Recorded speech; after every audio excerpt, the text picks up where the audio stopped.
letras, principalmente del Colegio de Geografía, y algunos especialistas del área de medicina. Este proyecto también está integrado por otros proyectos, su proyecto de investigación que se llama Geografía Ambiental y Biocultural en México, del maestro José Manuel Espinosa, y el proyecto PAPI de la DEGAPA, Vulnerabilidad Agrícola Forestal ante el Clima y Reserva de la Biosfera Mariposa Monarca. La siguiente, por favor.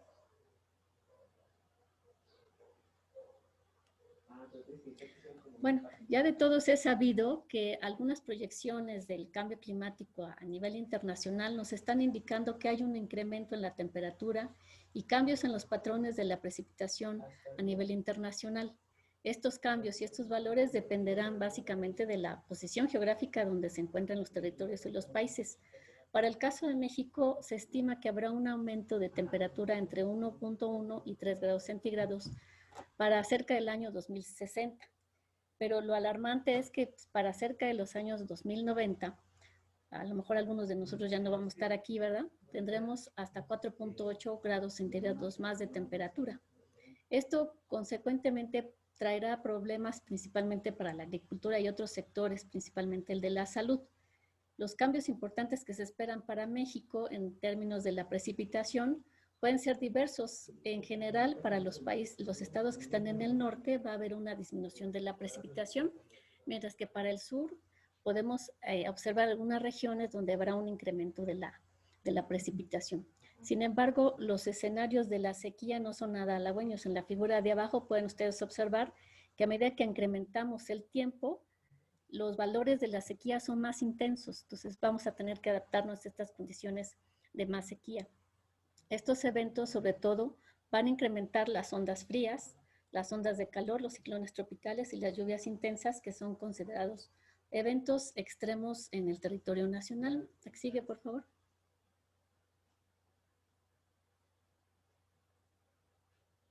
¿Cuál es el objetivo de este seminario Clima, Biodiversidad y Salud? Bueno, varios profesores del colegio nos hemos dado a la tarea de identificar cuáles son las vulnerabilidades de la población en términos de la morbilidad y la mortalidad de algunas enfermedades, ya digamos de siglos atrás, y algunas enfermedades emergentes en comunidades humanas. Pero queremos integrar esta visión geográfica para identificar desde el manejo del riesgo cuáles son las relaciones que existen entre el clima y la biodiversidad con este tipo de enfermedades y sobre todo identificar a escala nacional, regional y local cómo se van presentando estos patrones espaciales. De tal manera que tenemos dos niveles de investigación o dos áreas de investigación importantes. El primero es el clima, biodiversidad y salud, y el otro es el efecto del clima en la salud humana. ¿La que sigue, por favor? Bueno, entonces nuestro equipo de investigación y docencia está integrado por profesionales de entre la meteorología, donde tenemos al doctor David Maximiliano Cermeño Díaz, del SUAYET, una servidora, Leticia Gómez, que estoy especializada en área de geografía y climatología, el doctor Rodolfo Acuña, ¿verdad?, que es de la Facultad de Medicina, y es especialista también en problemas epidemiológicos, también de escala histórica, y sobre todo la configuración espacial de estas enfermedades en el territorio nacional. El maestro José Manuel Espinosa, especialista en biogeografía, biocultural y geografía ambiental, está también integrado en este seminario. La maestra Erika Rocío Reyes González, que es maestra en geografía, se especializa en las relaciones entre la vegetación y el clima, y el maestro Enrique Muñoz, que es especialista en sistema de información geográfica y actualmente en cartografía participativa. La que sigue.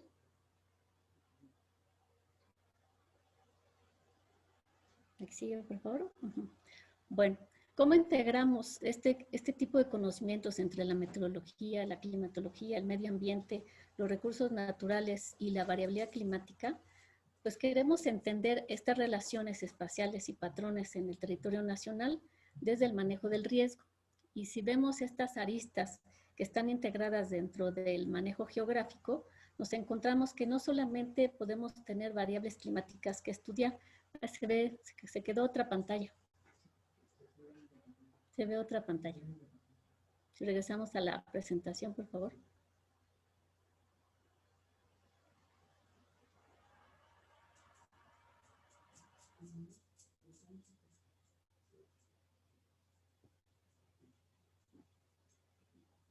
Estábamos en la 5. Ok. Bueno, entonces, dentro de estas variables climáticas tenemos, por ejemplo, el aumento de las temperaturas, las cantidades diferentes en cuanto a las precipitaciones extremas, el aumento en el nivel del mar. Pero si las conjuntamos con variables no climáticas, como por ejemplo el cambio de uso de suelo, la pérdida de la biodiversidad, el contexto geográfico y los territorios, la producción agrícola y ganadera, identificamos cuáles son estas potencialidades de los efectos del clima en la salud. Ahora, si aumentamos ese contexto del cambio climático, tenemos una mayor exposición de la población, como las ondas de calor, la contaminación atmosférica, la mala calidad del aire, el desplazamiento de la población a regiones de mayores recursos económicos, y al mismo tiempo factores sociales, por ejemplo, la distribución de las enfermedades a través del análisis de la edad, el género, la etnicidad, el nivel de pobreza, la vivienda y la infraestructura, la discriminación y el acceso a los centros de salud. Esto nos da como consecuencia un aumento en los brotes de las enfermedades respiratorias, por ejemplo, cambios en los ciclos biológicos de las plantas y los seres vivos en general, y aumento en esta vulnerabilidad de los ecosistemas. ¿La que sigue, por favor? Un ejemplo de algunos estudios que estamos realizando en el grupo de Clima, Biodiversidad y Salud son estas relaciones que existen entre, por ejemplo, la radiación ultravioleta a nivel del territorio nacional y su distribución espacial, y cómo esto influye en la distribución, por ejemplo, de la morbilidad y mortalidad de enfermedades relacionadas con la piel, específicamente el melanoma. Este es un trabajo que está por recibir a uno de nuestros alumnos en geografía, Héctor Álvarez, y que desarrolló esta comparación cartográfica entre las tasas de mortalidad en melanoma y la radiación ultravioleta. Entonces, vean ustedes que aquellas áreas donde tenemos mayor cantidad de radiación ultravioleta están asociadas en un patrón geográfico a estas regiones donde hay una mayor mortalidad por melanoma. Es un ejemplo de los trabajos que estamos desarrollando dentro del seminario. El siguiente, por favor.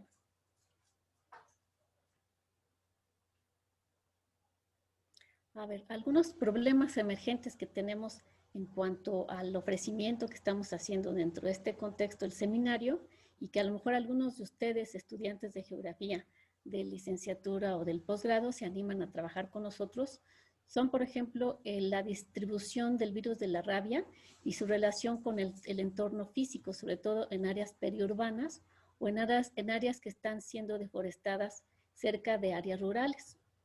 Otro ejemplo de posibles problemas a investigar dentro de las tesis son las picaduras de alacrán y su distribución en México.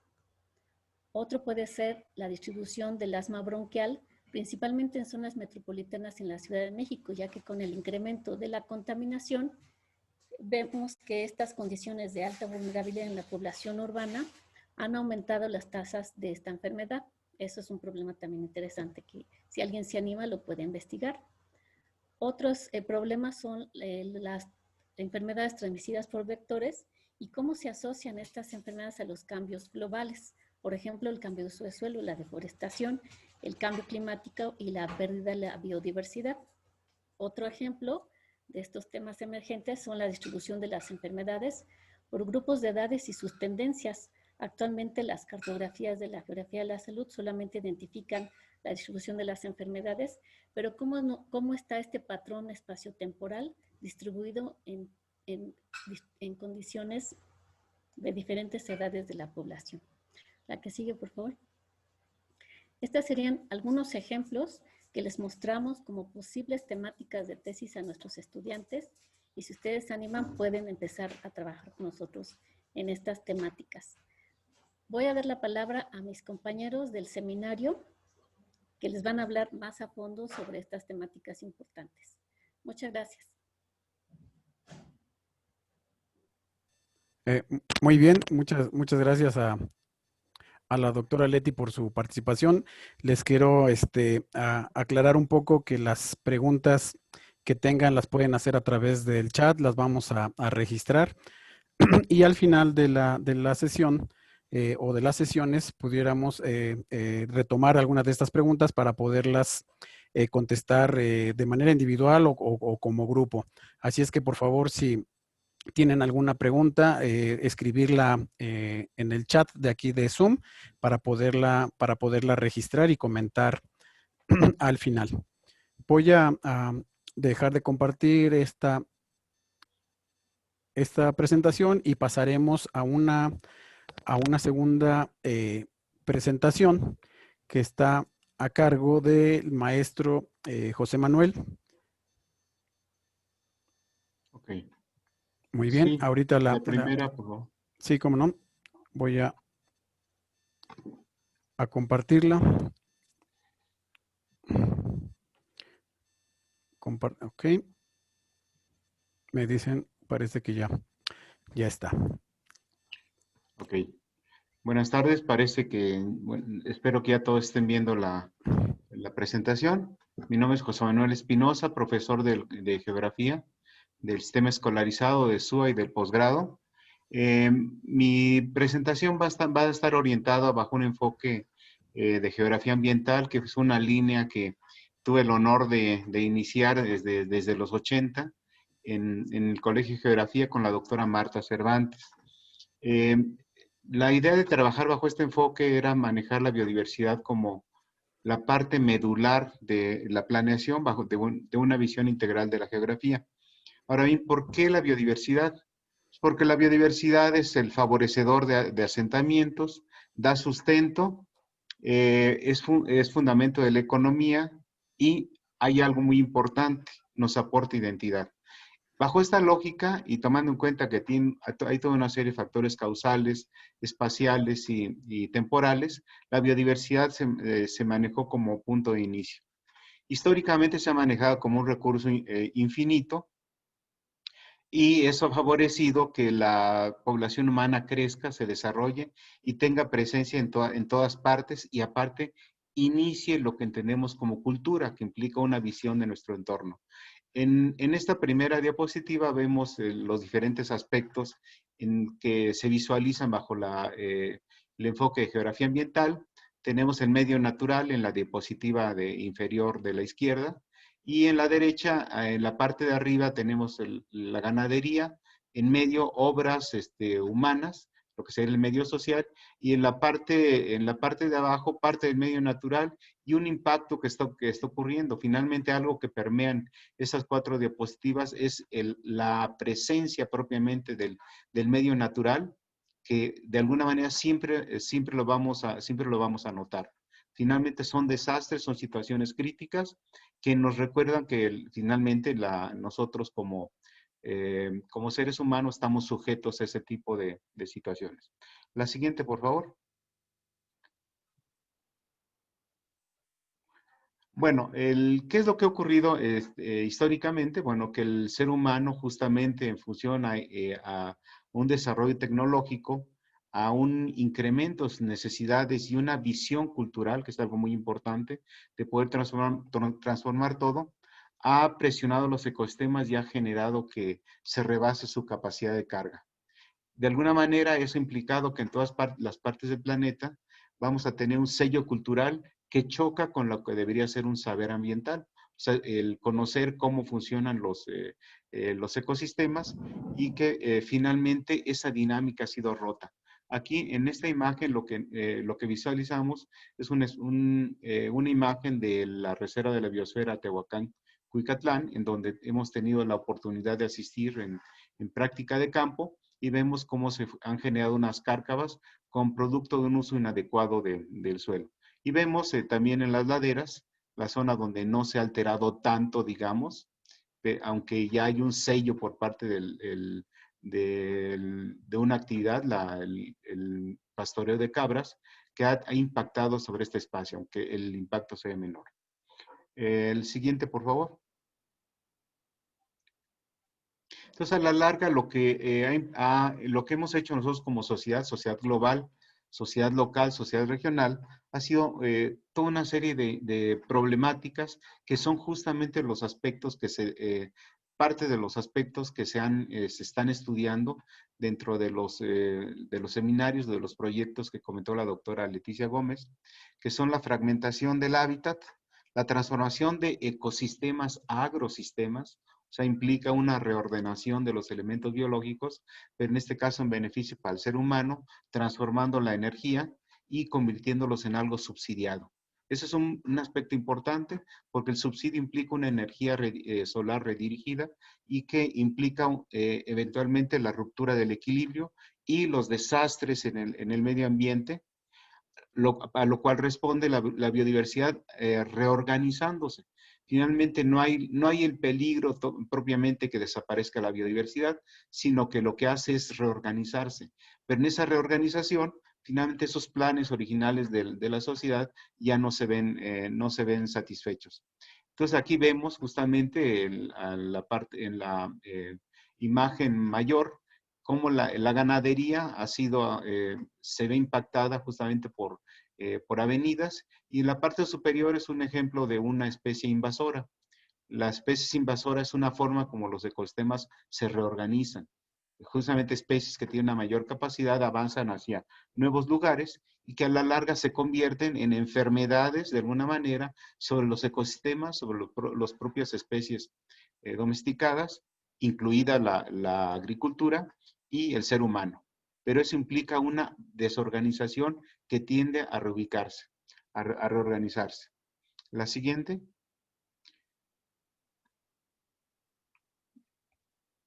Entonces, finalmente, los objetivos de estos proyectos son varios. Uno, la identificación de causas y efectos del desequilibrio. La identificación de ecosistemas y biomas que han sido alterados y aquellos que eventualmente se pueden encontrar en peligro de extinción incluso. Y, obviamente, las medidas de mitigación, que implica la investigación, la identificación y la relación con el clima y la salud, que justamente es lo que se relaciona con los demás proyectos, para definir medidas de restauración, conservación, protección y participación de las comunidades. Aquí tenemos un ejemplo también de un espacio que también hemos ido en varias ocasiones a campo, Cuetzalan, en donde una comunidad náhuatl, la Tosepan de Tatanisque, está haciendo un trabajo integral en donde se aprovechan los elementos nativos y el café como un elemento detonador, que es un elemento exótico, pero que también se incorpora a la base cultural. Entonces, eventualmente la participación de las comunidades implica la restauración, la protección de ciertos espacios y la creación de ciertas áreas protegidas de carácter comunitario. Son líneas de investigación que hemos estado trabajando. Actualmente hemos tenido presencia en 3 espacios en particular: en Chilapa, Guerrero, con una comunidad náhuatl; en Cuetzalan, Puebla, otra comunidad náhuatl; y en Yahuitlán, Oaxaca, en donde nosotros como geografía, los grupos de escolarizado ISUA han servido para potenciar justamente este espacio y que de alguna manera son un laboratorio a partir del cual ha habido toda una serie de tesis y que para lo cual están invitados ustedes. A manera de ejemplo, en 2 minutos voy a comentar algunas tesis que se han desarrollado en estos espacios para que vean justamente la línea para lo cual ustedes pudieran incorporarse. Se hizo un trabajo sobre impacto territorial del cultivo de algodón en Oaxaca, un trabajo sobre identidades y patrimonio cultural en Milpa Alta, un análisis del deterioro de las chinampas en Xochimilco, poco para que vean los diferentes espacios y temáticas ligadas con el medio natural y con la sociedad. La evaluación ambiental y la reintroducción del bambú en Cuetzalan, la definición de indicadores en plantaciones ambientales en el Nevado de Toluca, el análisis de la posible detonación de un área natural protegida comunitaria en Papantla, un análisis sobre el sincretismo del medio tradicional y moderno en Cuetzalan, la vegetación medicinal, el valor biocultural de la flora de Yahuitlán, un análisis del corredor biológico en Teposteco, Chichinautzin en Teposteco, en donde se definen o se analizan los conflictos que resultan de las necesidades de las comunidades con la iniciativa privada, una visión diferente del turismo, Y por último, una tesis, digamos, no es la última tesis, son muchas más, pero es un poco para que veamos los temas que se han podido desarrollar. Una propuesta de gerojardinería, o sea, de áreas verdes secas, en el Pedregal de San Ángel, o sea, en REPSA, aquí en Ciudad Universitaria. Como pueden ver, los espacios son muy variados. El trabajo que han desarrollado los tesistas de licenciatura y de maestría van orientados justamente a esta parte de identificación de la problemática y hacer planteamientos de cómo puede de alguna manera reorganizarse esta relación entre la sociedad y la naturaleza. Entonces sería básicamente todo por mi parte. Les agradezco, igual quedan invitados a incorporarse a cualesquiera de estos proyectos. Gracias. Muy bien. Gracias, maestro José Manuel.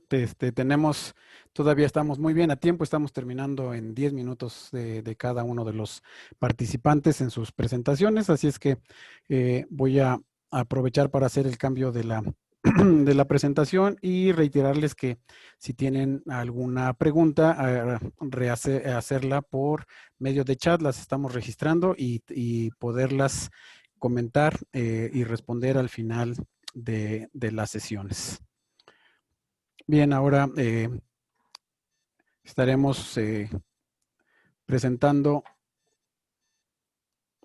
al doctor Rodolfo Acuña Soto. Voy a cargar su presentación y compartir la pantalla.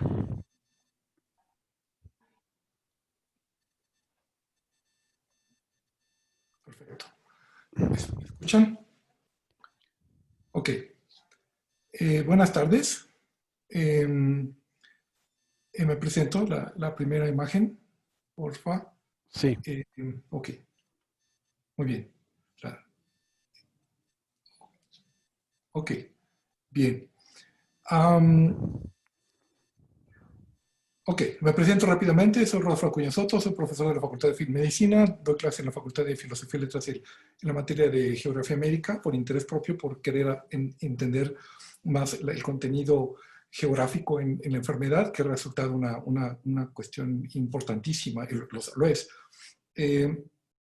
Yo soy médico de origen, patólogo de origen, y después hice una maestría y un doctorado en la Universidad de Harvard en Salud Pública Tropical y Biología Molecular de Parásitos, y un postdoctorado en enfermedades infecciosas en el Lloyd Israel Hospital en Boston. Las medidas, los parámetros con los que se estudia la geografía médica son básicamente cuantitativos. Son estudios básicamente de relación de variables. ¿Sí? Temperatura, altitud, latitud, temperaturas máximas, mínimas, precipitación con enfermedad, de alguna forma, ¿sí? Con nivel de la contaminación, etcétera. Entonces, esa es la siguiente, la metodología básica de nuestro trabajo. Ahora, para poner en contexto un poquito más, dos cosas importantes. Una, aquí tenemos a la izquierda las gráficas, todas las gráficas que tenemos aquí van de 1750 al año 2000, y en todas vemos un mismo patrón de incremento de toda la actividad, de las tendencias socioeconómicas como de los sistemas planetarios abajo, a la derecha. La población humana ha tenido un crecimiento que, como nunca antes en la historia del planeta, una especie ha proliferado tanto, y esto ha tenido efectos obviamente en el consumo, en el Producto Interno Bruto. Esto, aquí la factura, el medio ambiente paga la factura finalmente. Toda la cuestión es uso de fertilizante, uso de energía, un proceso de urbanización.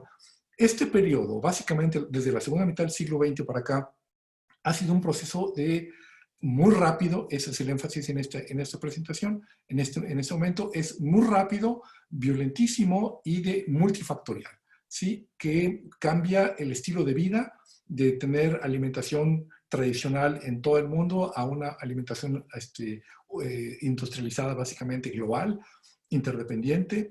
Tenemos cambios de estructura alimentaria completamente, de alimentos frescos por más procesados. Tenemos un proceso de urbanización, tenemos un cambio educativo, tenemos un gran cambio en todos los aspectos de las vidas sociales. No sigan en turismo, etcétera. Más población, más deforestación, más producción y consumo de papel, por ejemplo.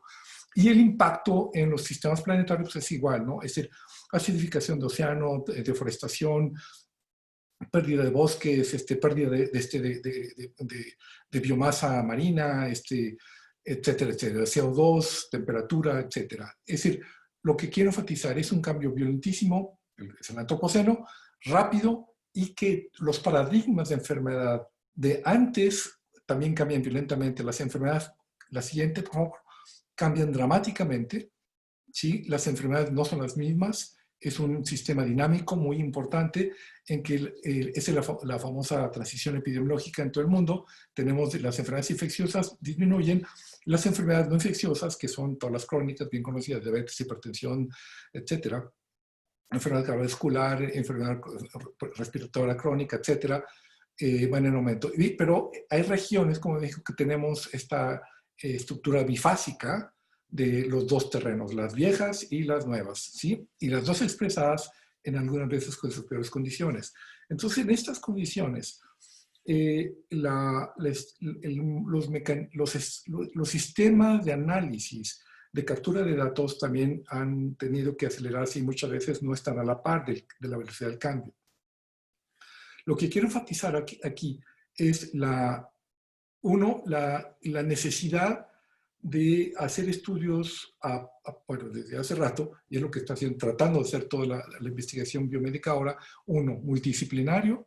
Dos, que es con sistemas de información más sofisticados, específicos y realmente muy flexibles también.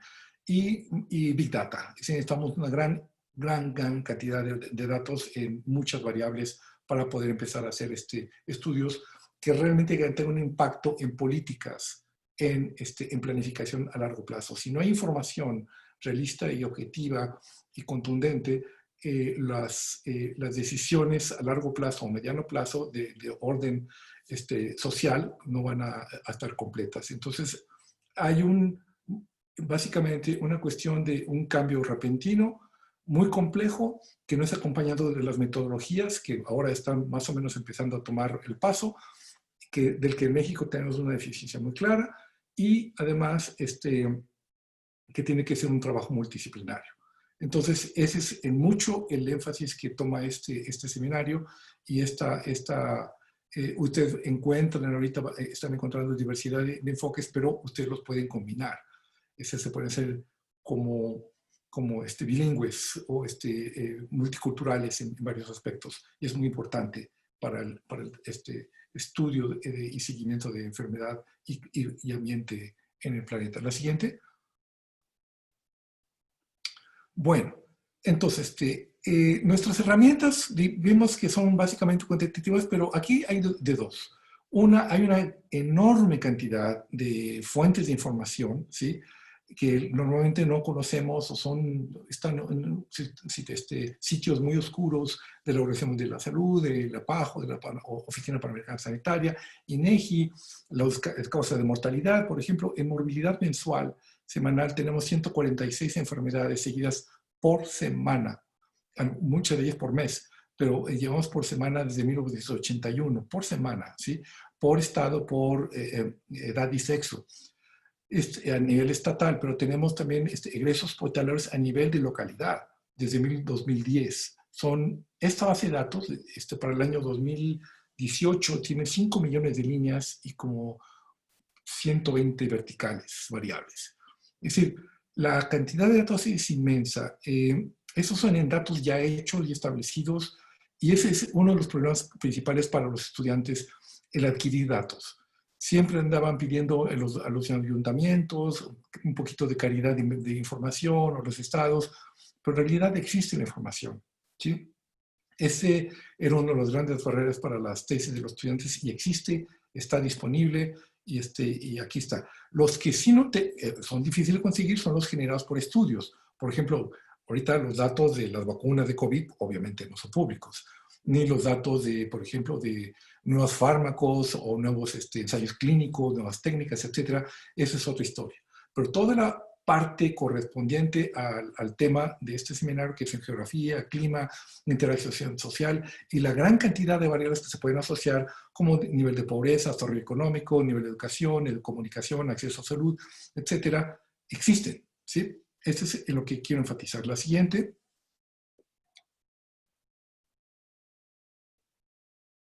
Ok. Y estos son algunos, por ejemplo, de los indicadores. Estos son la convención de la Organización Mundial de la Salud, ¿sí? Estas son las tasas, los indicadores de los sistemas de salud. Todas estas variables, ¿sí?, existen para México, ¿sí? Y se pueden precisar, caer sobre municipios, regiones, etcétera, ¿no? En principio, todo esto, por ejemplo, el tratamiento de antirretrovirales es muy importante como indicador de salud. Si un país tiene buena cobertura para los pacientes con VIH y tiene buena cobertura de asistencia, la transmisión es menor y esto habla de un sistema de salud más sano, digamos, mejor implementado. Densidad de camas de hospital, cobertura de regiones de función, etcétera. Entonces son las variables que ya existen. Y estos son los coberturas, los valoraciones de cobertura de salud. Todas estas variables también, y si no existen, se pueden obtener de los valores de Coneval, de INEGI, de la Secretaría de Salud, etcétera, ¿sí? Entonces, la siguiente, por favor. Lo que les estoy tratando de mencionar que es una gran cantidad de información esperando a ser analizada. México realmente tiene una real deficiencia en análisis de datos y el potencial es enorme, ¿sí? Estos son los indicadores de salud, ¿sí? Y para riesgo de salud. Entonces todo esto existe, ¿sí? Mortalidad entre 30 y 70 años para la enfermedad que ustedes quieran existe, ¿sí? A nivel municipal, por ejemplo, ¿sí? Y estos datos existen desde 1979 a la fecha, ¿sí? Entonces, por información, a diferencia de lo que se puede percibir, normalmente está cubierto. La siguiente. Ok. Y esto nada más es también un poco la naturaleza de la diversidad de padecimientos que podemos estudiar, ¿sí? Aquí, estas son las que están bajo, las 146 enfermedades que están bajo vigilancia epidemiológica, que existe información pública en la Secretaría de Salud. Sí, las enfermedades producidas por bacterias, prevalentes bacterianas, virales, parasitarias, hongos, ¿sí? Y de origen diverso. Y esto es el factor que va aumentando considerablemente. Cuando yo era estudiante de medicina eran muy poquitas enfermedades no infecciosas y ahora esto está subiendo porque la frecuencia de causas no infecciosas está subiendo y tenemos una enorme cantidad de variables, ¿no? De las clínicas, básicamente enfermedades del corazón, cardiovasculares, espina bífida, que es un indicador de alimentación en mujeres embarazadas, hipotermia, por ejemplo, exposición a frío, etcétera, hasta violencia familiar, obesidad, etcétera. Es decir, todo esto existen datos ya. En obesidad, por ejemplo, hay un banco de datos en el Instituto de Salud y Nutrición, que es también público, etcétera. Y también lo que quiero enfatizar aquí es de que algunas de estas enfermedades, como cólera, peste, fiebre de Marayo, que anda por aquí, fiebre de Marayo, etcétera, y otras son enfermedades emergentes que andan por todo el mundo, y, obviamente el COVID, SARS, por ejemplo, también, ¿sí? Una enfermedad que todo el mundo tiene alerta epidemiológica de estar buscando constantemente la aparición de esas enfermedades. O sea, estamos, obviamente, tenemos problemas, pero además ahora tenemos toda la parte de la estructura sanitaria mundial en la que realmente la dispersión de enfermedades nuevas o emergentes, resistencia a antibióticos, etcétera, etcétera, que en cuestión ambiental pueden ser especies invasoras. Tenemos ahora invasión de mosquitos con nuevas transmisores de enfermedad, tenemos virus nuevos también ya circulando en México, etcétera.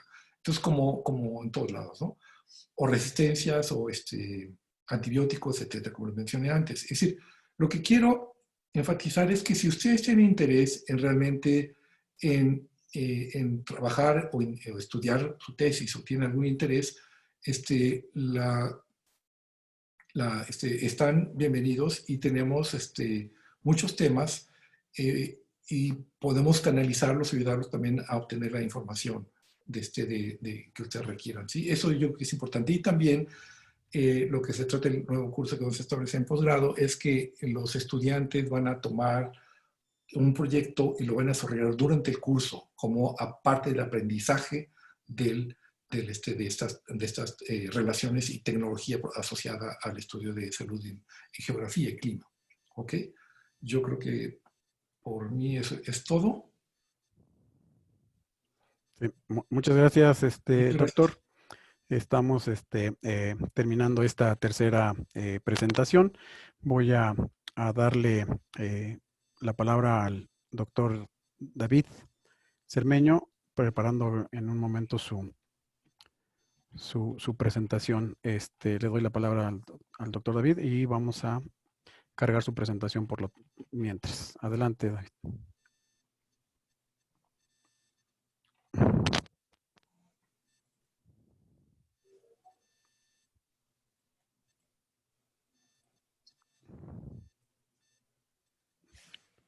Sí, David, ¿nos escuchas?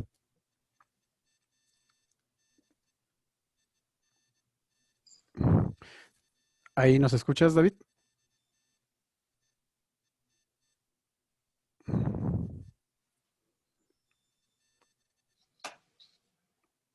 Bueno, David. Tu micrófono, David.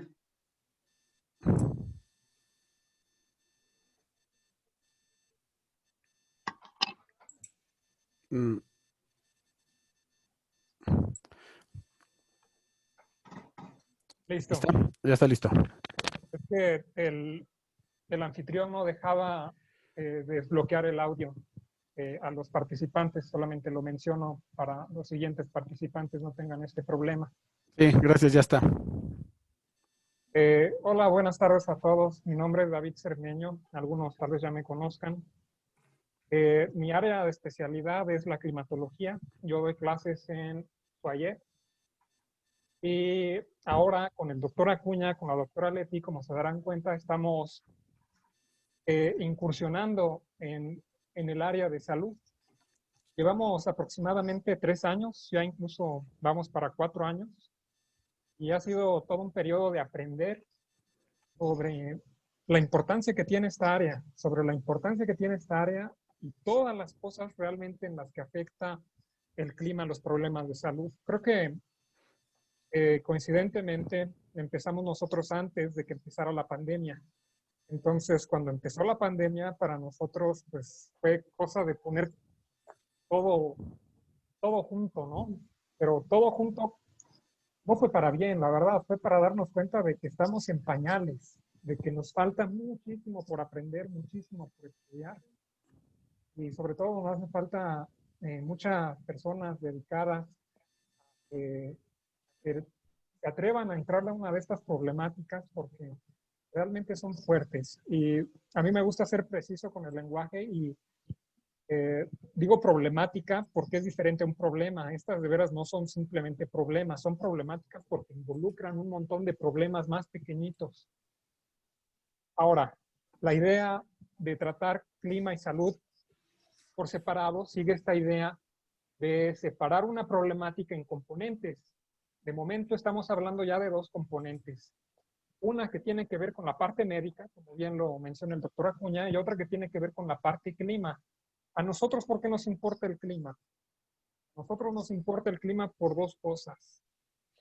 Nos importa porque el clima puede ser un detonante de enfermedades, puede ser un agravante de enfermedades. Ahora lo hemos visto con la pandemia, ¿no? Porque a cada rato vemos en el periódico que ya se publicaron estudios de cómo el clima ha modulado o cómo el clima puede modular la pandemia, ¿no? Ya sea por la radiación, por la temperatura, por el viento, la dispersión, etcétera, ¿no? Entonces, realmente no queda duda de que el clima tiene un importante factor como ya sea detonante o modulador en las enfermedades. La imagen que vemos aquí en esta presentación, vemos 2. La que está México al centro es el cambio de temperatura que ha tenido en las últimas 3 o 4 décadas. Como se dan cuenta, a comparación de lo que teníamos en los años 80, ya vivimos en un cambio climático.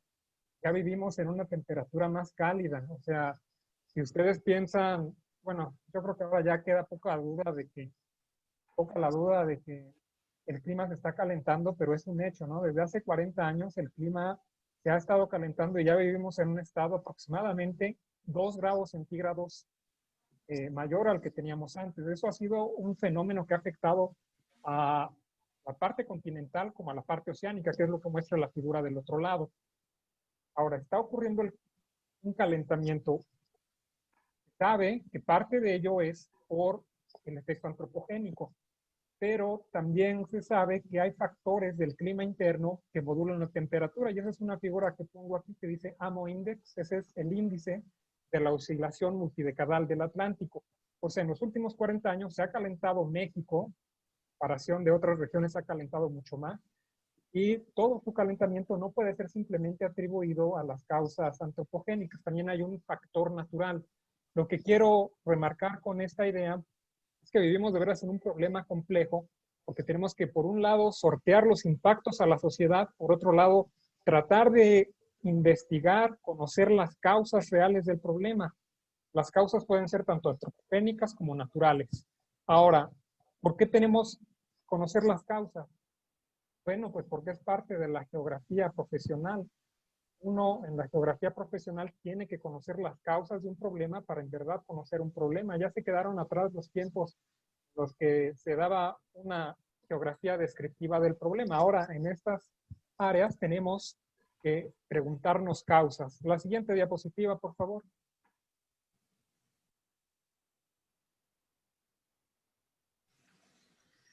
Ahora, con este espíritu de preguntarnos causas de los problemas, hicimos un pequeño estudio sobre la mortalidad por frío intenso. La idea era que íbamos a encontrar pues una mucho menos mortalidad en los últimos años, ¿no? Pues, digamos, si se ha calentado aproximadamente 2 grados centígrados en promedio la temperatura, decíamos, pues yo creo que las muertes por frío intenso van disminuyendo. ¿Y cuál fue la sorpresa que nos llevamos? Que no han disminuido las muertes por frío intenso. Cualquiera de ustedes podrá decir, bueno, es que la población ha incrementado, ¿no? Por eso hay más personas que han muerto. No, estos resultados que obtuvimos son en tasas. Aquí la presentación está mala, yo debería decir es en términos de tasas. O sea que en términos de tasas, la población ha sufrido mayores estragos al frío intenso, aun cuando el clima es más cálido. Entonces van a decir, ¿qué está pasando? Esto ya es amarillismo, ¿no? Me estás tratando de vender que el clima cálido es incluso más peligroso para el frío. Pues les diría, no es amarillismo, pero requiere entender la vulnerabilidad del problema, requiere entender cómo la población cambia con el clima. En este caso, la hipótesis que salió del estudio es que como el clima se ha calentado, se ha hecho más cálida la temperatura, la población se ha hecho más vulnerable al frío, porque pues si la población poco a poco se va acostumbrando a una temperatura más cálida, pues cuando llega una ola de frío, que va a llegar, o sea, porque ocurre el calentamiento promedio de la temperatura, no quiere decir que no va a haber frío en enero, no quiere decir que no van a pasar frentes fríos. Esas cosas son parte del sistema natural, van a seguir ocurriendo. Ahora, lo que cambia es la vulnerabilidad de las personas. La vulnerabilidad de las personas incrementó hacia el frío porque el clima se ha hecho más cálido. Es, por ejemplo, lo que algunas veces se sabe, ¿no? Por ejemplo, en la costa, las personas son bastante vulnerables a cuando vienen las olas de frío porque todos están acostumbrados al calor, a andar en short, a la camisa así muy ligera. Entonces llega el frío y tiene más afectaciones que en otras regiones. La siguiente, por favor.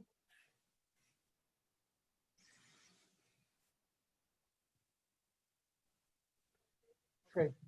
Pues ahora ya voy a ir concretando lo que he mencionado. Hemos hablado de 3 problemas. O sea, 3 problemas de la problemática que involucra el clima y la salud. De esos 3 subproblemas es la parte médica, por un lado, salud. Por otro lado es la parte clima, existe una variabilidad del clima natural.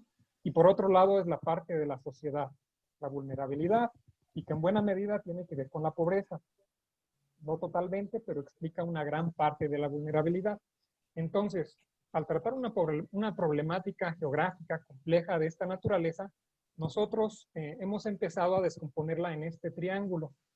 ¿Para qué la descomponemos? Pues lo hacemos para que sea más fácil de tratar, para simplificarla. O sea, la idea es el lema este de divide y vencerás. En este caso tenemos una problemática fuerte, prácticamente intratable como un todo, entonces lo que tenemos que hacer es dividirla. Ahora, la siguiente diapositiva, por favor.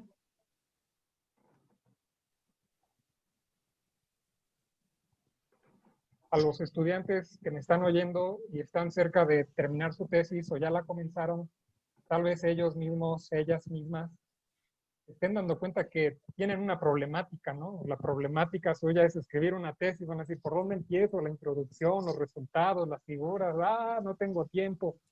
Entonces, son muchas cosas. Realmente se enfrentan a una problemática. Lo que yo con esta aproximación les propongo es una tesis basada en esta idea de caracterizar 3 aspectos. Caracterizar el aspecto clima, caracterizar el aspecto salud y el aspecto vulnerabilidad. ¿A qué te refieres con caracterizar? Muchas veces me he topado con eso. Es una caracterización. Bueno, es básicamente fortalecer con información las partes de este triángulo. Fortalecer con información, por ejemplo, como la mencionaba el doctor Acuña.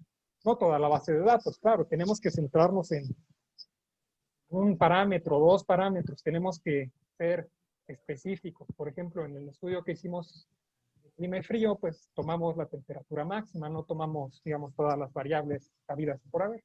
Entonces yo les propongo a los estudiantes que tengo siempre enfocarse en este tipo de descomposición conceptual, como de este triángulo. Una descomposición conceptual en 3 partes. Y ya dentro de ese triángulo nos podemos enfocar ya sea en la parte clima con un enfoque cuantitativo o en la parte vulnerabilidad con un enfoque más cualitativo. No tiene que ser todo cuantitativo, no tiene que ser todo cualitativo. Puede ser algo clima, puede ser más clima, puede ser algo vulnerabilidad y sociedad. Entonces hay bastante variabilidad, bastante diversidad en el tipo de trabajos que este tipo de problemas requiere. Se requieren de ambas cosas, ¿no? Tanto caracterizaciones cuantitativas como de la parte cualitativa más sociales. La que sigue, por favor. De aquí les dejo finalmente unos temas que para mí son de interés y creo que podrían ser importantes. Por ejemplo, la contaminación en la Ciudad de México. Se ha visto que afecta gravemente a la salud en el Valle de México, pero pues realmente hay pocos estudios de cómo la contaminación precisamente afecta diversas enfermedades, ya sean respiratorias, cardiovasculares, diabetes, etcétera, ¿no? Otro problema que está emergiendo ahora con fuerza, pues es el de las enfermedades respiratorias por el COVID, pero no lo dejamos limitado a COVID, ¿no? Porque el problema forma parte de algo más grande, ¿no? En términos generales, enfermedades respiratorias, aspectos demográficos, espaciales. Es más importante la nutrición o la pobreza. Si se dan cuenta, hemos oído hablar que el COVID es muy importante para la mortalidad, ya sea por la pobreza o por la nutrición, pero no es claro bien dónde, por qué. Y claro, aspectos del cambio climático. Vivimos en un clima más cálido, ¿cómo afecta todo esto? Algunos ejemplos se pueden ver allá abajo de algunas tesis que estamos trabajando. Y eso sería todo por mi parte. Les agradezco su atención. Hasta luego. Muchas gracias, doctor David. Estamos terminando esta presentación. Tenemos todavía 2 presentaciones más. Les comento que afortunadamente tenemos varios participantes. Tenemos casi 60 participantes que los invitamos a que hagan sus preguntas. Ya han llegado algunas preguntas en el chat. Si los presentadores las pueden ir revisando para irlas checando. Hay algunas para el doctor Rodolfo Acuña que están ya en el chat para que las pueda ir revisando. Todavía vamos a pasar con otra presentación más. 2 más, perdón. Y voy a a presentar, a compartir pantalla para la siguiente presentación, la cual le corresponde a un servidor participar en esta ocasión.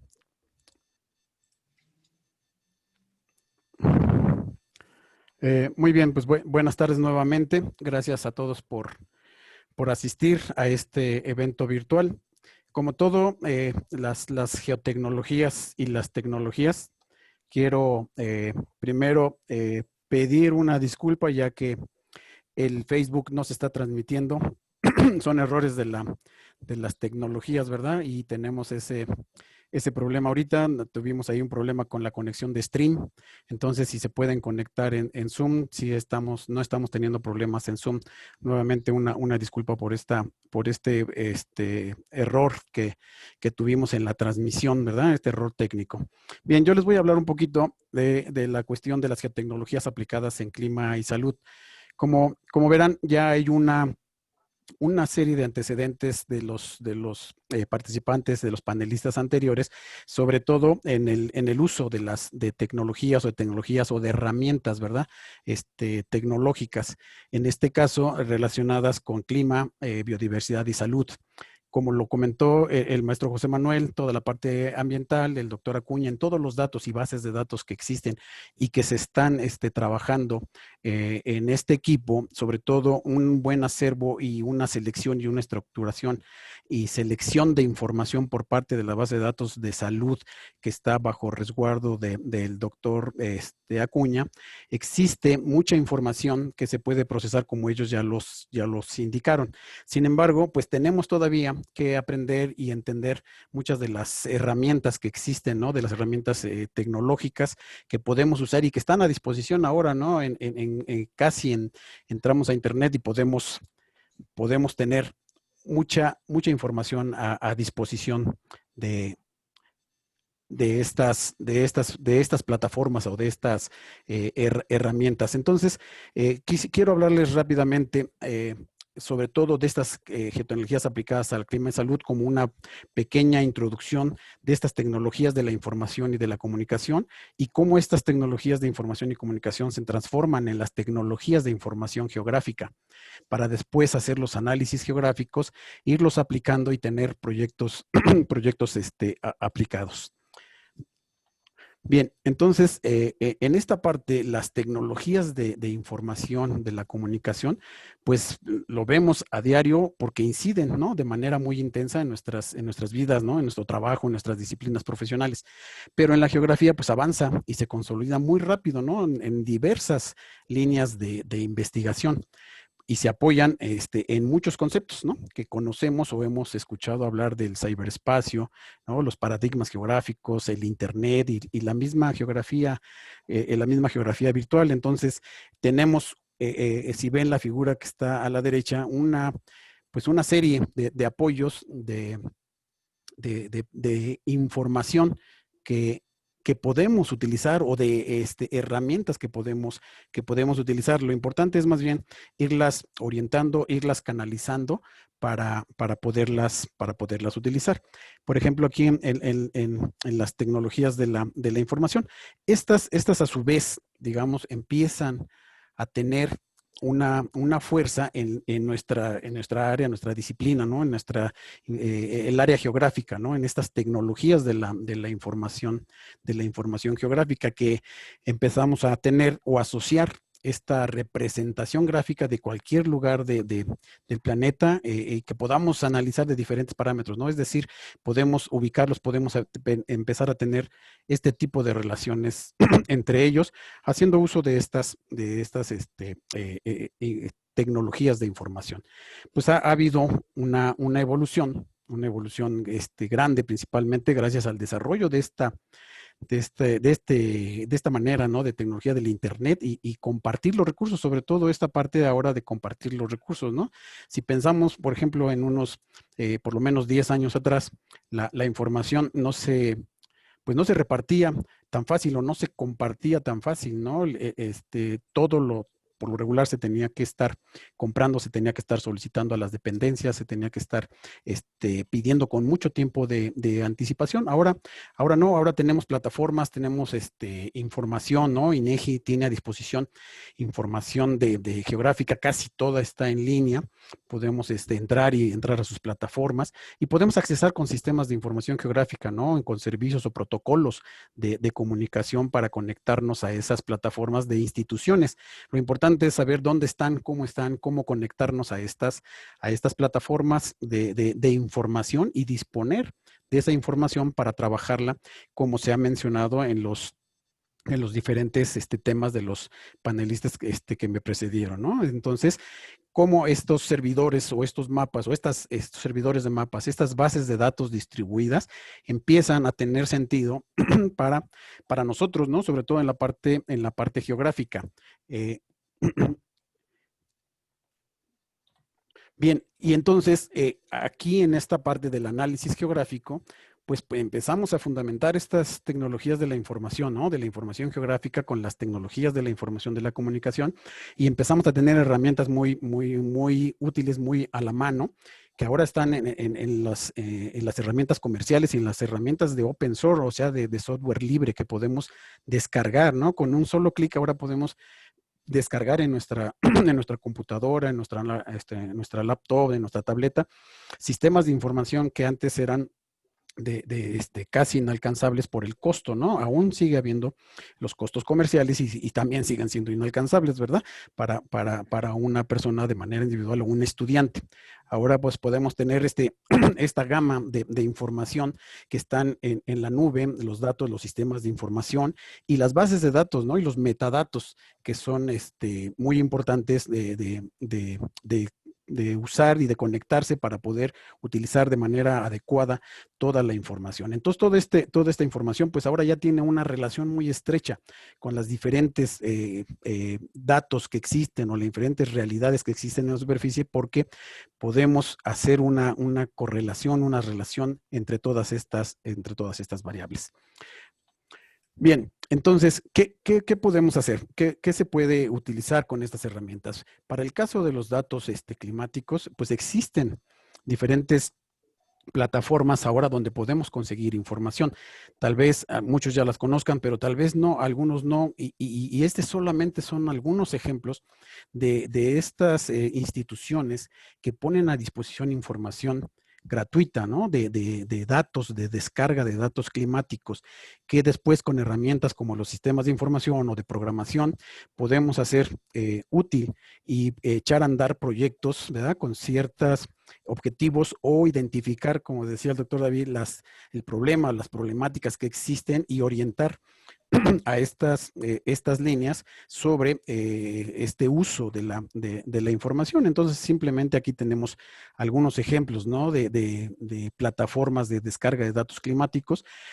Ustedes podrán accesar y echar una mirada ahí en el Google y poder entrar a estas plataformas y verán que son bases de datos de cartografía de datos climáticos que vienen en diferentes formatos, que están vinculados obviamente con toda esta información de datos climáticos y a otras áreas, otras disciplinas como la fenología, la modelización de distribución de especies, ¿no? o la documentación de inventarios dentro de informes ambientales, es decir, una gama de aplicaciones muy diversa, ¿no? Que conocemos, a tal vez las que conocemos como muy común o de manera muy cotidiana, las de impacto ambiental, las del ordenamiento territorial, la gestión del territorio. Bueno, pues son ejemplos de cómo podemos accesar a esta información.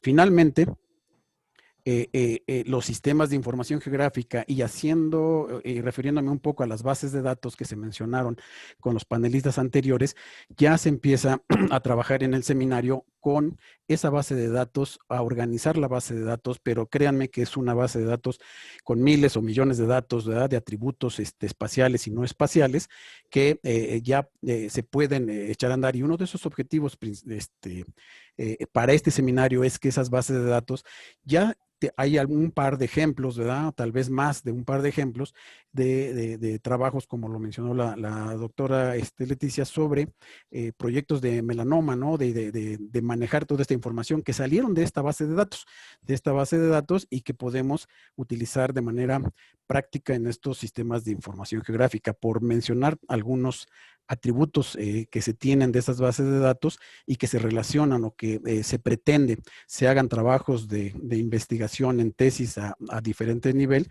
con la relación de clima y salud, pues todos estos datos con diferentes unidades espaciales de trabajo, ¿no? Desde localidades, municipios, los estados o todo el país, es decir, esta jerarquía de escalas o niveles de información son los que realmente se ponen a disposición para poder analizar por parte de los estudiantes o de los ya egresados, ¿no? Que están tal vez en otro nivel de maestría o doctorado, para poder hacer equipo en este trabajo de formación, de trabajos de investigación con los estudiantes. Termino con esta lámina por esta introducción a este manejo de las geotecnologías y de las herramientas de sistemas de información geográfica.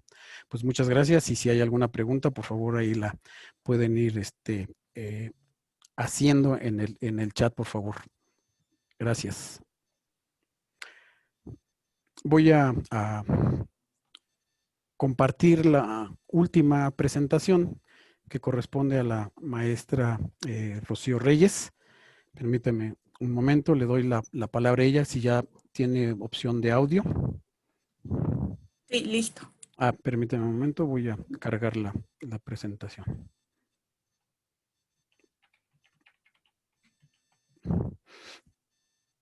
Ok.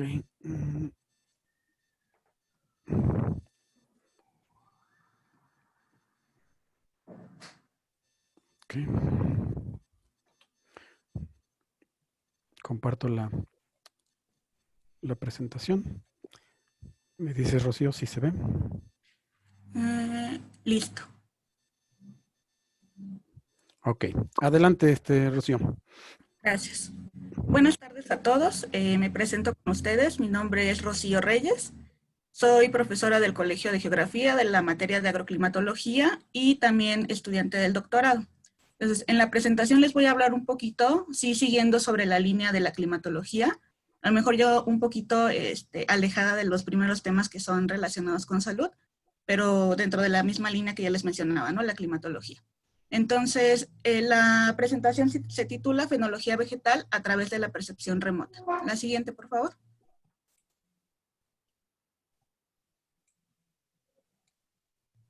Bueno, primero vamos a definir qué es la fenología, esa palabra que veíamos al inicio en el título. Y a grandes rasgos, fenología se va a encargar de estudiar la relación que hay entre los ciclos de vida de plantas y animales, junto con el clima, el tiempo atmosférico y las estaciones del año.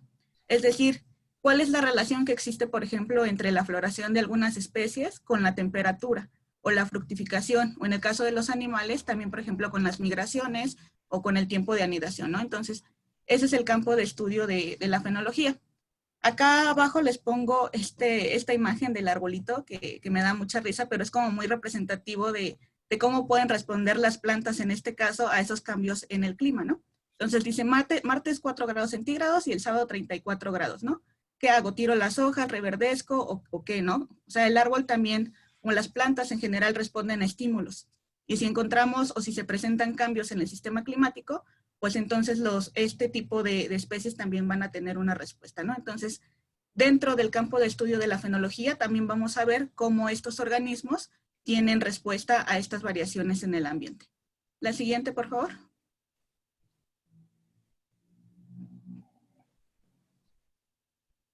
Entonces, un grupo de especialistas del Colegio de Geografía nos dimos cuenta que la fenología puede ser un buen indicador de esos cambios en el clima, principalmente. Entonces, nos dimos a la tarea de iniciar un proyecto sobre monitoreo fenológico por medio de ciencia ciudadana. Y cuando hablo de ciencia ciudadana es donde personas de diferentes comunidades que tal vez no tienen un proyecto académico o científico se dedican a recolectar datos en diferentes partes del país. En este caso, iniciamos esa red de monitoreo fenológico en la Reserva de la Mariposa Monarca, en colaboración con una asociación civil que se llama Alternar.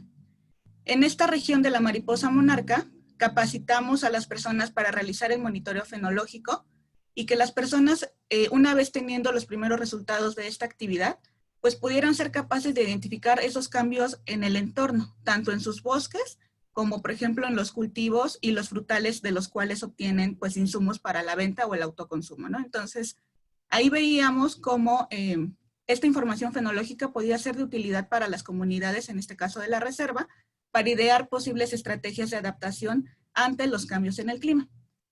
A raíz de esta colaboración con diferentes instituciones, el Colegio de Geografía, en colaboración, en este caso la doctora Leti y su servidora, hemos desarrollado una red de fenología, que es la Red Nacional de Fenología. La siguiente, por favor.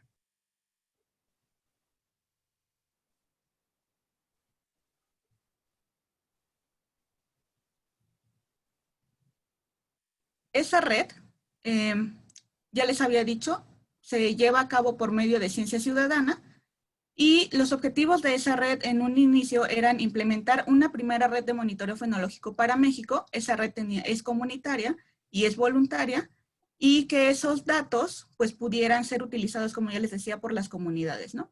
¿Le podemos dar otro clic a la presentación, por favor? Entonces, tenemos ya una página web en donde ustedes pueden consultar la información de la Red Nacional de Fenología. Esta página contiene, pues, desde quiénes somos, la historia, qué es la fenología, alguna información, algunos de los sitios donde se está llevando a cabo ese monitoreo fenológico, y un formulario donde ustedes, si tienen el interés de colaborar con nosotros, pueden llenar ese formulario y también subir sus observaciones fenológicas, ¿no? Entonces, esta red, una como de los inconvenientes que veíamos era que pues no podemos cubrir el territorio nacional con observadores en superficie. Entonces, teníamos que recurrir a otro tipo de herramientas para poder compensar un poco el que no tuviéramos tantos científicos ciudadanos distribuidos en todo el país, ¿no? La siguiente, por favor. Por lo tanto, otro clic. Al no poder cubrir grandes áreas geográficas con científicos ciudadanos, existe una herramienta que actualmente podemos tener acceso a las imágenes de satélite con ya muy buena resolución, tanto temporal como espacial, y de manera gratuita, y nos dimos a la tarea de hacer uso de la percepción remota para cubrir justamente esos vacíos de información en donde no tenemos observadores voluntarios. Sin embargo, el uso de la percepción remota tiene sus ventajas y desventajas también, al igual que la ciencia ciudadana. Entre las ventajas es que podemos generar índices de vegetación que nos van a dar una idea de cómo se comporta la vegetación estacionalmente. Esos índices de vegetación seguramente estarán como muy familiarizados con ellos, el NDVI, el EBI, pero si se fijan aquí en este esquema que les pongo, donde dice índices de vegetación, tenemos una cantidad considerable de ellos, y generalmente nos hemos casado con el NDVI, ¿no? Para generar justamente esos índices de vegetación. Entonces, cada uno de los índices tiene también sus pros y sus contras. Ya sería como meterme más a fondo, pero todos estos índices de vegetación nos permiten conocer, como les decía, la fenología, pero a través de una escala distinta, ¿no? Otra de las ventajas sería que tenemos datos continuos, tanto espacial y temporalmente, no dependemos de observadores en superficie, y la percepción remota nos pueden dar este tipo de datos. De desventajas, pues que están expuestos a perturbaciones atmosféricas. Si tenemos una zona con una gran cantidad de nubosidad, pues ya no vamos a tener imágenes que nos permitan obtener estos índices de vegetación. Y la otra desventaja es que dependiendo de la escala espacial, vamos a estar observando en el píxel un promedio de todo lo que se encuentra dentro de él, ¿no? A diferencia de lo que observamos en superficie, donde estaríamos observando específicamente individuos, en la percepción remota estaríamos observando un promedio de todo lo que se encuentra en esa área. Siguiente, por favor. Aquí, como geógrafos, les pongo el problema de comparar en diferentes escalas. Cuando queremos hacer observación fenológica por medio de percepción remota y hacemos una comparación con lo que observamos en superficie, tenemos que no es lo mismo. Por ejemplo, cuando tenemos observaciones por medio de percepción remota, lo llamamos como Land Surface Phenology, mientras que las observaciones en superficie es Ground-Based Phenology. Entonces, el observar desde un individuo, o cómo escalamos más bien desde un individuo hasta la fenología de comunidades, eso también nos compete a nosotros como geógrafos, ¿no? Entendemos muy bien esta concepción de las diferentes escalas espaciales. Entonces, en este caso es como uno de los retos a los que nos enfrentamos para poder hacer esta comparación entre lo que observamos por medio de percepción remota y lo que observamos en el sitio, ¿no? Siguiente, por favor. Aquí en esta gráfica lo que les presento es un estudio que enviamos hace poco a una revista internacional, en donde nos damos cuenta cómo el número de publicaciones en donde se comparan las observaciones fenológicas en superficie y por medio de percepción remota han aumentado. Sin embargo, este tipo de estudios generalmente se llevan a cabo en países como Estados Unidos o Canadá o incluso en China. Entonces, aquí tendríamos un área de oportunidad nosotros como geógrafos para poder realizar este tipo de estudios para México y poder comprender cómo se comportaría la vegetación de los ecosistemas presentes en nuestro país y analizarla a través de dos escalas, ¿no? Aquí, pues en este caso, a lo mejor vemos un tema que lo podemos ver un poco dentro del campo de estudio de la ecología o de la biología, pero también hay que tener en cuenta que las comunidades que habitan en gran parte del territorio mexicano, pues dependen de los servicios ecosistémicos que les proveen los bosques o las selvas o cualquier otro tipo de ecosistema, ¿no? Entonces, es un área de oportunidad porque podemos entender y podemos empoderar a las comunidades de información para poder tomar decisiones respecto a la conservación de sus ecosistemas. Y también, pues, aprovecharla para que en caso de que pues esa vegetación, como por ejemplo los cultivos o los frutales, que son de autoconsumo o que son para la venta o para el comercio, pues también puedan ser adaptados a condiciones climáticas que les puedan beneficiar y tener una mayor producción, tanto agrícola, ¿no? Entonces, aquí lo que yo les presento es un poco un área de oportunidad para poder seguir desarrollando trabajos dentro del área de estudio de la fenología y de la climatología también, pero también dentro del área del trabajo con las comunidades, ¿no? Entonces, como les comentaba al principio, esta es una red de monitoreo fenológico comunitario y trabajamos mucho de la mano con diferentes comunidades en el país. Ahorita tenemos trabajos con comunidades en Tlaxcala, con comunidades, está próxima un trabajo en colaboración con comunidades en Veracruz, también en el Nevado de Toluca y seguimos trabajando en la región de la Mariposa Monarca. Entonces, veámoslo desde la perspectiva del geógrafo y aquí les pongo un poquito de los temas que estaríamos pensando desarrollar, por ejemplo, percepción remota y un poco sobre la fenología de otoño, o justamente también estamos tratando de hacer un índice de vegetación, o generar índices, perdón, para identificar adelantos o atrasos en la llegada de la primavera, a través del conocimiento, por ejemplo, de la floración o del reverdecimiento, podemos identificar si las especies están reaccionando a cambios en la temperatura que nos indiquen que la estación de primavera se está adelantando o se está atrasando. Entonces, esa es lo que yo les quería comentar, son las áreas de oportunidades que podemos trabajar si ustedes se animan. Y aquí les dejo todos los datos donde pueden entrar a la página de la red de fenología y las redes sociales, ¿no? Entonces, pues muchas gracias. Gracias, Rocío, por tu participación. Voy a comentar que tenemos ya alrededor de 60 participantes en este evento y una serie de preguntas que llegaron al chat y siguen llegando. Se están organizando las preguntas, se están clasificando para poderlas responder de manera breve, ya que eso nos podría llevar mucho tiempo, pero sí vamos a tratar de ser muy breves en las respuestas y poder satisfacer, digamos, estas inquietudes que se tienen al respecto de los trabajos que se están mencionando en el equipo de Seminario de Clima, Biodiversidad y Salud. Al final, aquí tenemos una una lámina donde están los nombres de cada uno de los integrantes del equipo y un correo electrónico institucional para poder hacer contacto, ¿verdad? Los que gusten hacer contacto a través de este o de las páginas que, que dejaremos más adelante como contactos. Por lo pronto dejaremos un momento aquí, los que gusten tomar notas sobre los contactos de los correos electrónicos están en este momento en la pantalla. Terminamos con esta serie de sesiones que abarcan los trabajos que se vienen realizando en el equipo del Seminario de Clima, Biodiversidad y Salud. Vamos a pasar a esta sesión de las respuestas a las preguntas que nos enviaron y voy a ceder la palabra a la doctora Leti Gómez para que vayamos pasando a esta sesión de preguntas.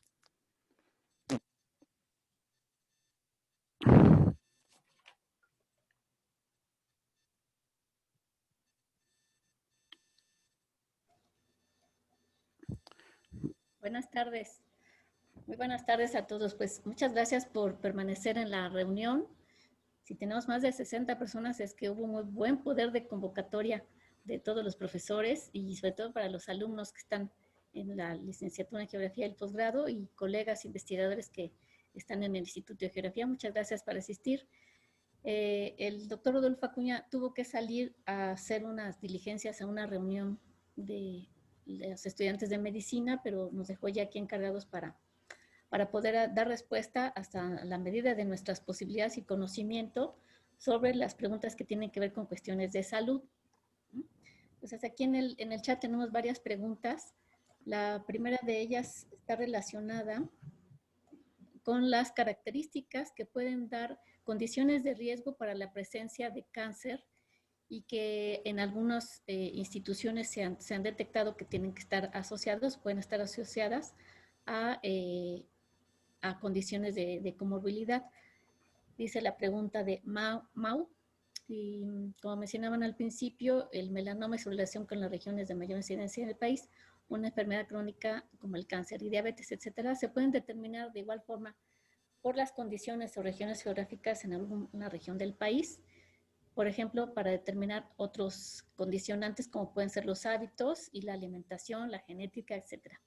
Como hemos visto a lo largo de la presentación y nos los mostró también tanto el doctor Rodolfo Acuña, el doctor David, esta complejidad de la información que tiene que ver con las características de cómo se recoge la información de salud, pero también las condicionantes sociales que tienen que ver con esta condición de la vulnerabilidad, dificultan también comprender esta relación que pensaríamos o se antojaría más directa entre condicionantes ambientales y la presencia de ciertas enfermedades. Para el caso del melanoma, se ve un poco más dibujadito que otros tipos de enfermedades, pero lo que hemos aprendido con el doctor Acuña es que el cáncer y otros tipos de enfermedades, por ejemplo la diabetes, pueden estar asociadas con multifactores.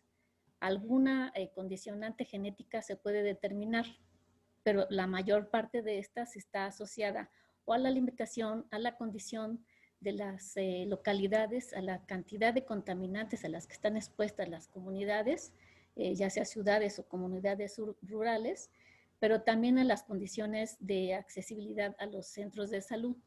Entonces, esta complejidad, que más abajo hay otra pregunta sobre la complejidad, tiene que analizarse desde la perspectiva del riesgo, como lo ha presentado el doctor David. Si no entendemos cuáles son estas amenazas, estas condicionantes que nos exponen a ciertos peligros que amenazan la salud, y junto con ello identificamos cuáles pueden ser las vulnerabilidades asociadas al lugar, entiéndase, condiciones geográficas, fisiográficas, la altitud, la condición del suelo, la erosión, la pérdida de la biodiversidad y al mismo tiempo las costumbres, ¿verdad? Que son más de tipo biocultural o de geografía cultural, no podemos asociarlo tan rápidamente a una condición de causa-efecto. Entonces, esta invitación es precisamente para que ustedes se inmersen en esta complejidad de factores y analicemos juntos qué determina ciertas enfermedades. La geografía de la salud, digamos, se ha quedado un poquito atrás en esta cuestión, pero pensamos que con el fortalecimiento de especialistas como el doctor Acuña, podemos identificar estos posibles mecanismos de asociación del clima, en general de la geografía, en el espacio geográfico ampliamente entendido, con la presencia de ciertas enfermedades. Entonces, el cáncer tiene muchos factores. No sé si alguien puede, en la medida de lo posible, contestar o contribuir a esta respuesta para BG-MAU. Leti, yo tengo un comentario. Adelante. Sí, adelante. ¿Sí? ¿Yo? ¿José Manuel? Sí, José Bien. Manuel, adelante. Sí, te escuchas Ok. bien. Bueno, sí, en primer lugar quiero agradecer en lo que sistematiza un poco David, algunos comentarios que pueda hacer. Sí quiero agradecer a los alumnos que están asistiendo, justamente el esfuerzo que están haciendo por complementar aquellos conocimientos que obtienen en el aula, es algo muy importante. Y yo quisiera un poco voltearles las preguntas que van a hacer y eventualmente las respuestas que puedan tener. El objetivo de estas presentaciones es un poquito para probar, indicarles qué líneas de actividad estamos desarrollando extra aula y con una visión de carácter geográfico. Entonces, justamente estos temas que ustedes les están quedando en la mente a nivel de dudas o inquietudes pueden ser proyectos de investigación a nivel tesis o eventualmente para incorporarse a parte del trabajo que estamos desarrollando. Aquí la invitación es justamente a diferentes niveles. El conocimiento que se está obteniendo y sobre todo en estos tiempos de pandemia implica que nosotros restringamos ciertos alcances de los programas de estudio. Entonces, lo que hemos hecho es invertirle en este tipo de líneas, en lo que son seminarios de investigación, para que ustedes sepan lo que estamos haciendo. La idea es que cuando termine el confinamiento, restablezcamos esta relación con ustedes y ustedes puedan ser recibidos. Justamente los proyectos de investigación a los cuales ustedes pueden incorporarse, incluso siendo alumnos todavía, estudiantes, de alguna manera va a permitir que se empiecen a forjar una visión integral. Aquí se ha estado comentando algunos aspectos sobre salud, sobre biodiversidad, sobre clima, modelización, todos los factores del medio físico, actividades económicas y aspectos culturales. Lo que queremos dejarles en mente es justamente el nivel de integración y de correlación, que es lo que es el quehacer del geógrafo. Algunos aspectos que hemos comentado no es lo único que hemos desarrollado. De hecho, hay publicaciones que en algún momento, en la medida que tengan interés ustedes, que pueden contactarse directamente con nosotros como grupo o como profesor, podemos aportarles con la idea de que ustedes puedan enriquecer más esas inquietudes, esas dudas y que así sin darse cuenta se vayan incorporando a la investigación. Era eso básicamente. Sí. Bueno, entonces esa sería... Gracias, maestro José Manuel. Sí me escuchó, sí, ¿verdad? Sí, adelante. Muy bien, entonces no sé si hay alguna contribución del doctor David respecto a esta pregunta sobre la correlación cáncer con condiciones de nutrición, alimentarias y genéticas.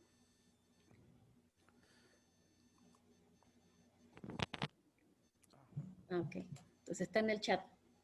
No, voy a activar el, no sé por qué Ya. Ahí está, ya, perdón. Ya, Sí, no hay problema. Estaba en automático.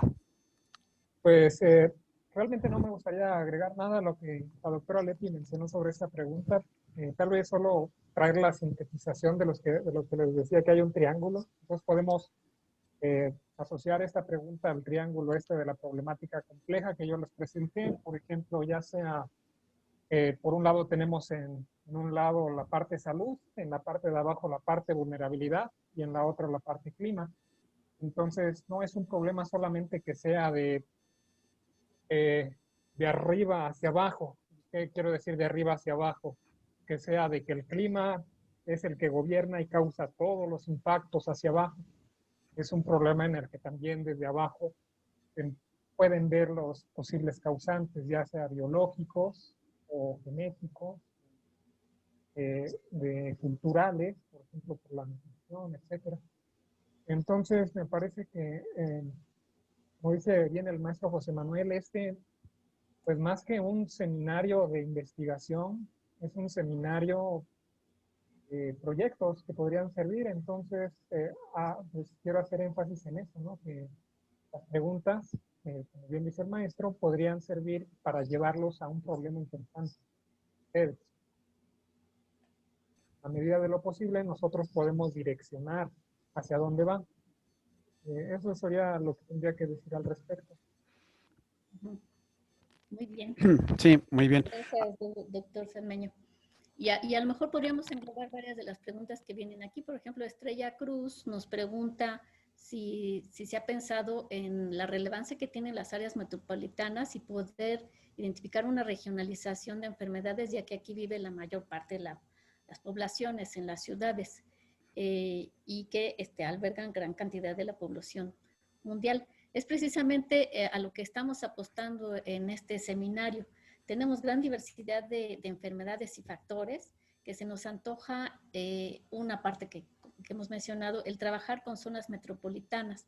Les había mencionado el identificar en estas áreas periurbanas está creciendo el número de personas que son mordidas o son picadas por alacranes o son mordidas por animales que tienen rabia y se ha visto mucho porque estamos deforestando a tasas inconcebibles, ¿verdad? Las áreas periurbanas y esto incrementa la vulnerabilidad de las personas al estar más cerca de estas regiones que podríamos llamar más silvestres. Esto precisamente es parte del foco de este seminario, identificar el efecto que tiene la contaminación, por ejemplo, en enfermedades respiratorias. Se ha visto que se incrementa hasta en un 30% el vivir en las ciudades el riesgo de padecer enfermedades respiratorias. Y es a lo que estamos también apostando. Es también material de estudio para futuras investigaciones. Y otra pregunta que tiene que ver de Anabel Pérez, el cómo integrar estos sistemas complejos. Seguramente alguien de aquí ha venido del área de ciencias de la sostenibilidad, donde los sistemas complejos son el marco conceptual que puede explicar muchísimos problemas actuales y de cambio ambiental. Y es precisamente a donde queremos poner las pilas en este triángulo de la vulnerabilidad, la exposición y las amenazas del tipo climático asociadas con las enfermedades. Respecto a la validación de las bases de datos de los proyectos, como hay infinidad de información y de diversas fuentes, sí nos hemos dado a la tarea de identificar cuál es la validez, digamos, de esta información. Y en la medida de lo que hemos trabajado, el doctor Acuña tiene mucha experiencia en la calidad de la información, no solamente de los últimos 30 años. Él tiene información desde principios del siglo XX. Entonces, la validación es un trabajo no solamente de un investigador, de muchos investigadores y específicamente al doctor Acuña le ha llevado la mayor parte de su tiempo académico como investigador. Entonces, sí hemos tratado de identificar estos sistemas complejos. Entonces, estamos ya iniciando trabajos con un especialista para manejo de información y de machine learning que nos permite identificar cómo se asocian ciertas variables, ¿verdad? Si una persona fuma, ¿qué relación tiene, por ejemplo, con una enfermedad hepática, ¿verdad? Asociaciones que a lo mejor en nuestra cabeza nunca imaginamos. Entonces estamos empezando a trabajar con la precisión, con este esquema de sistemas complejos. Fátima nos dice cuál es la diferencia entre tener datos de alguna enfermedad y que realmente se vigile epidemiológicamente. Creo que va relacionado a lo mejor con lo que hemos visto con el COVID, ¿no? El tener de información, hay tanta información ya disponible que todo mundo hace cartografía, mapas de esta distribución de la enfermedad, pero a lo mejor pocos identificamos cómo se puede atender la enfermedad, ¿verdad? Tenemos mucha información para tomar decisiones, pero las decisiones no se toman, ¿verdad? Yo creo que el trabajo de los epidemiólogos, los médicos en general y la gente que se dedica a las ciencias de la salud es tener la disponibilidad de los datos y tener acomodados los datos de tal manera que les sirva a quien tome una decisión, ¿verdad? Y eso en eso estamos trabajando también en ese sentido. Ok. Hay una pregunta para la maestra Rocío. Creo que sí la alcanzas a ver, ¿verdad, Rocío? ¿Sí la puedes contestar? Ok. Juan José Romero pregunta que ¿en qué meses tienen su mayor actividad fotosintética los bosques de coníferas, ¿no? Con base en su desarrollo foliar. Algo que estuvimos observando durante el trabajo de campo fue que el desarrollo de las yemas foliares en Pinus y en Abies, que son ambos coníferas, comienza desde mayo, ¿no? Tengo unas fotos muy bonitas del desarrollo de yemas y de hojas, pero ya a lo mejor si hay más interés lo podemos compartir. Pero bueno, empieza desde mayo con el desarrollo de las yemas. Junio es como con el mes con el máximo y empieza como a decrecer un poquito el desarrollo de las hojas por el mes de julio, agosto, ¿no? Y algo que había notado mucho, por ejemplo, en esta circunstancia es que cuando observábamos en campo el desarrollo de hojas en Nevado de Toluca, que es Pinus harvegi, y de Abies religiosa, había o más bien también en la región de Monarca se presentaba la misma fase fenológica, ¿no? Eran especies distintas, pero más o menos había como una sincronización, por así decirlo, en la fecha de desarrollo de las hojas.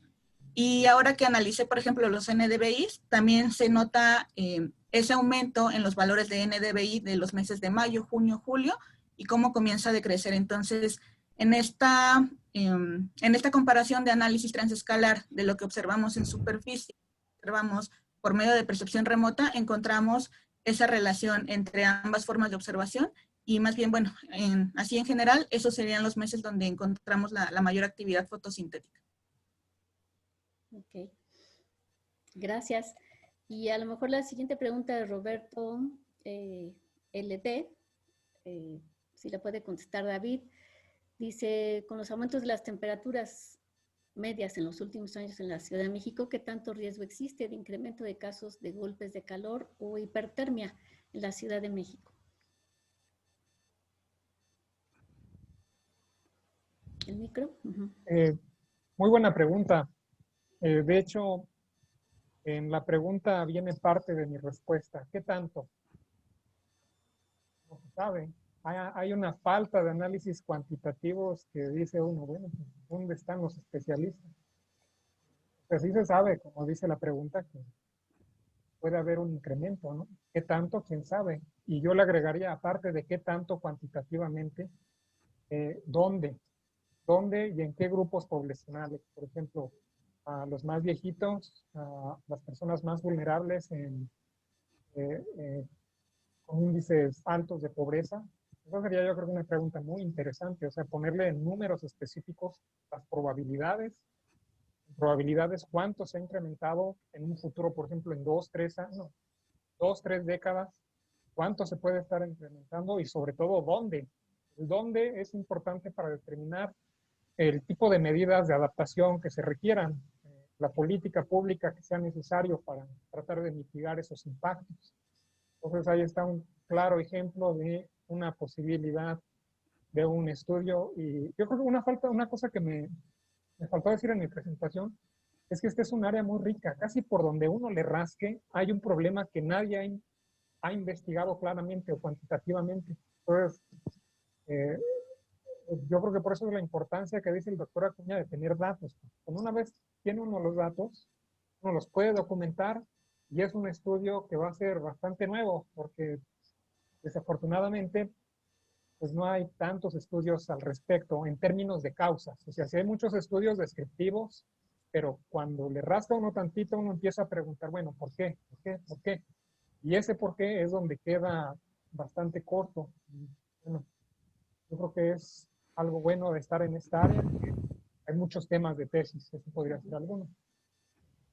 Sí, y hace poco nos comentaba el doctor Acuña en alguno de...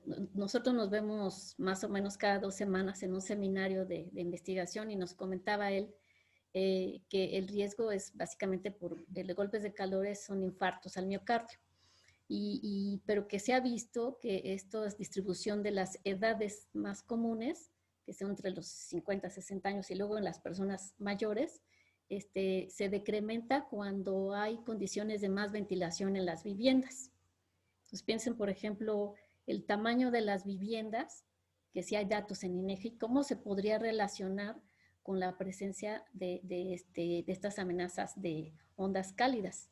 No, la Ciudad de México no es lo mismo que las ciudades europeas, que en el año 2003, me parece, tuvieron mortandad increíble de personas mayores de la tercera edad que murieron en sus casas porque no alcanza el dinero para el aire acondicionado con temperaturas altísimas. Y aquí entra todo el trabajo de la sociología, la geografía demográfica, las condiciones de pobreza y vulnerabilidad de la población, que invitamos a quienes estén trabajando en urbanismo, en identificación de elementos de vulnerabilidad en ciudades, pues nos acompañan en encontrar estas respuestas. Digamos, aquí sus preguntas son enriquecedoras para nosotros porque nos dan temática, ¿verdad? Para futuras investigaciones. Nos pregunta Anabel Pérez sobre los datos de aclimatación, Rocío, si se han estudiado el efecto que puede tener el llevar una planta a un invernadero y después replantadas, el trabajo de la traslocación, ¿no?, de especies, para ver si son eficientes en su crecimiento ante escenarios de cambio climático. Sí, seguramente debe de haber, aunque nosotros desde el punto de vista de la fenología nos hemos enfocado cómo en las especies silvestres, cómo se han adaptado a las condiciones cambiantes del entorno y cómo esas condiciones pueden ser condicionantes de algunas actividades de las comunidades mexicanas. Pero, como ya decía la doctora Leti, ¿no?, esta puede ser un área de oportunidad. A lo mejor podemos indagar un tema por ahí y hacer algún estudio que tenga que ver justamente con especies aclimatadas a invernaderos y después colocarlas en las condiciones a las que pertenecen, ¿no?, realmente sin tener que controlar temperatura y humedad en este caso. Entonces, yo estoy segura o casi segura de que existe este tipo de estudios, aunque no me he metido mucho por ahí, pero puede ser también una temática como también para desarrollar dentro de algún tema de tesis, ¿no? Tal vez si a Anabel le interesa esa temática, pues podríamos ver si se puede desarrollar, ¿no? Sí. Y el SIGA y el CIECO en Morelia están trabajando también con traslocación de especies. Se están viendo cómo aclimatar ciertas especies, por ejemplo, de algunas coníferas que viven en cierta altitud y llevarlas a una altitud más grande, ¿no?, para poder en este momento identificar potencialidad de adaptación o autoadaptación de las especies. Entonces puede ser un ejemplo de estudios geográficos y no ecológicos, ¿verdad? Entonces no se ha llevado este trabajo al nivel de la geografía. Rocío nos pregunta, el doctor Raúl Aguirre, del instituto, en percepción remota, en explorar el uso de Land Surface Temperature, que también son bases de datos satelitales que se pueden correlacionar con la fenología. No, hasta el momento, realmente esta cuestión de Land Surface Phenology es algo como nuevo que hemos estado explorando. Realmente forma parte de mi trabajo de doctorado. Entonces, esta herramienta como tal no la hemos explorado, pero puede ser una alternativa, como decía la doctora, para correlacionar los datos tanto fenológicos con los de temperatura. Ahorita, como parte del doctorado, nada más me estoy enfocando en hacer esa relación o esa comparación más bien que existe entre las observaciones en superficie con las observaciones por medio de percepción remota. Todavía no estoy involucrando la temperatura porque ya es como tal vez un paso siguiente, pero sí podría ser una herramienta para poder hacer esa relación, ¿no?, entre ambas variables. Entonces, quedaría como pues también una línea pendiente de investigación y comparar en algún futuro con lo que estoy obteniendo ahorita para ver qué es lo que obtenemos, ¿no? Si hay una correlación entre lo que está sucediendo con la temperatura y lo que está sucediendo con la fenología por medio de los índices de vegetación. Muchas gracias, doctor, por su pregunta, y yo creo que ir a verlo al instituto o ahora por videoconferencia será muy bueno para enriquecer el trabajo que está haciendo Rocío para su doctorado. Muchas gracias, Raúl. Y bueno, viene una felicitación, muchas gracias, de Eduardo. Él pregunta si existe una propuesta para la inclusión de una asignatura del Colegio de Geografía relacionando únicamente con el manejo de las bases de datos para los alumnos y que se familiaricen con los lenguajes de programación y software empleados en las ciencias de datos.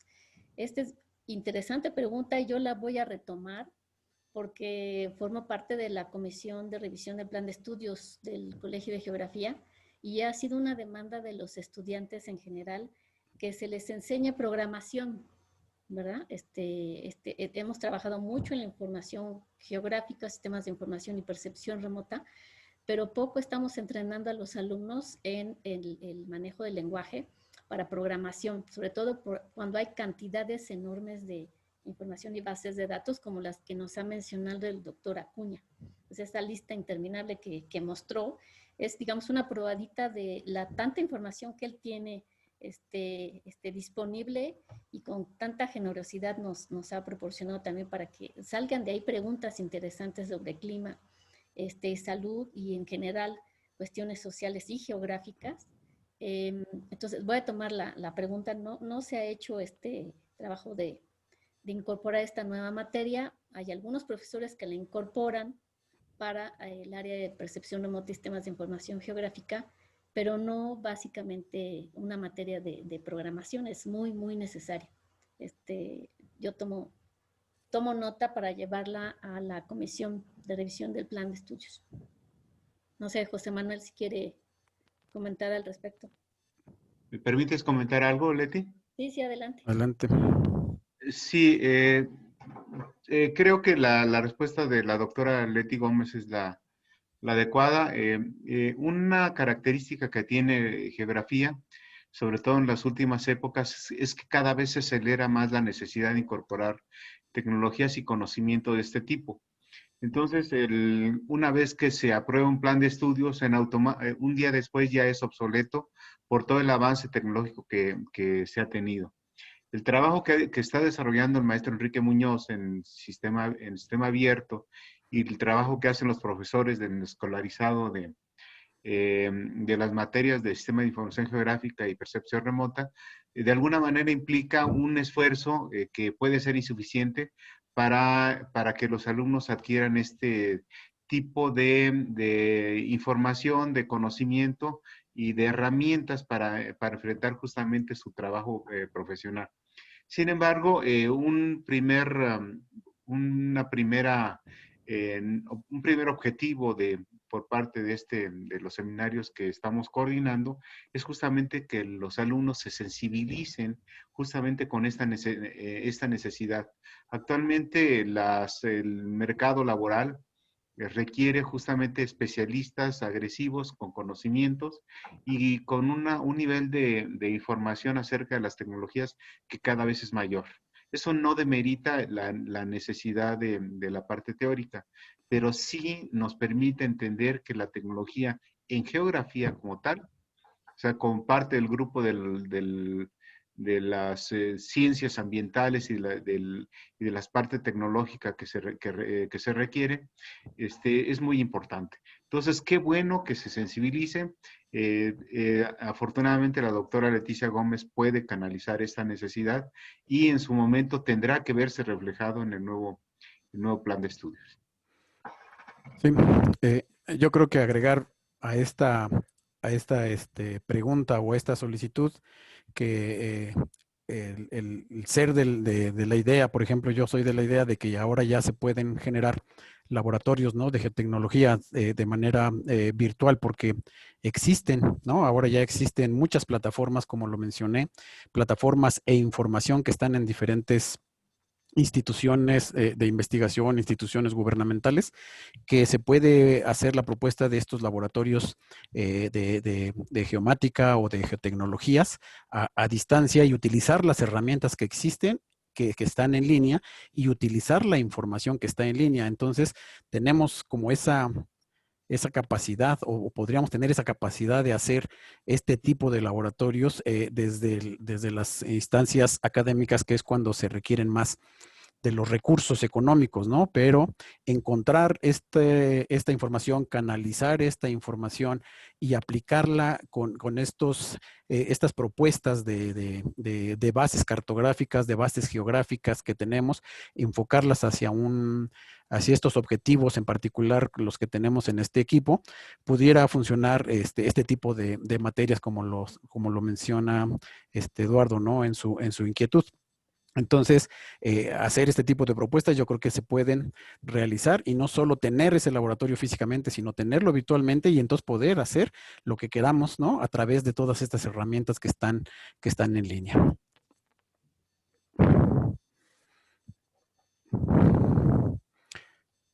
Sí, adelante, Leti. Creo que ya terminamos con las Sí. preguntas. No sé si hay alguna otra inquietud. Pues hay un cuestionario, me parece, para quienes estuvieran interesados. Ya vieron aquí la infinidad de trabajos que se pueden realizar. Nosotros en las presentaciones les pusimos 2 o 3, ¿verdad? Temáticas para las cuales ya tenemos información, ya hay datos, ya hemos explorado la posibilidad de hacer investigación desde el punto de vista geográfico, que digamos no se ve tan difícil y podría salir en una tesis de licenciatura o de maestría, pero como han visto, hay infinidad de preguntas. Como bien decía David, antes de que existiera la pandemia ya existíamos nosotros como grupo de investigación. Y cuando surgió esto entendimos y la magnitud de la multidisciplina que debe de atacarse, con que deben de atacarse estos problemas de salud pública. Digamos, tenemos el ejemplo más extremo con el COVID, incluso está dentro de las posibles temáticas de investigación del grupo, pero queríamos mostrarle a todos los estudiantes que hay mucha más diversidad de problemas a las que podemos atacar. Y como geógrafos, yo creo que somos los más indicados porque tenemos la posibilidad de ver las condiciones sociales de la vulnerabilidad, las condiciones de las amenazas o los riesgos, si son climáticos o no, y sobre todo el contrapeso que tenemos muy fuerte con el doctor Acuña, con toda la información y la pericia que tiene en el uso de la información, y poder ofrecerles a ustedes esas posibilidades para trabajar dentro del seminario. No sé si hay alguien levanta la manita, digamos, para que digan, yo quiero hacer sobre cuestiones de infartos al miocardio, yo quiero trabajar con, no sé, enfermedades emergentes, yo quiero trabajar con fenología, yo quiero hacer trabajo comunitario, ciencia ciudadana, yo quiero trabajar con clima. Pues esta posibilidad que nos permiten ahora las tecnologías como el Zoom, pues tener a la distancia cierta cercanía, ¿verdad?, con nuestros estudiantes, y saber que cuando tenemos 51 ahorita participantes, para sentirnos como en una sala de conferencia, ¿verdad? Como lo hacíamos hace más de un año, ¿verdad? Entonces, para nosotros es un gusto tenerlos y sentirlos cerca por estos medios. Entonces, no sé quién levante la manita por ahí, que se siente. Leti, yo quisiera hacer un comentario. Sí, adelante. Adelante. Bueno, sobre todo a los compañeros que nos están acompañando, sí quisiera comentarles que estas presentaciones cortas, eventualmente las vamos a ampliar ya con proyectos de investigación formales en toda una serie de seminarios que tenemos programados. Probablemente para principios de años tendríamos un par de seminarios. El seminario de Geografía Ambiental y Biocultural y un coloquio formal por parte de Clima, Biodiversidad y Salud.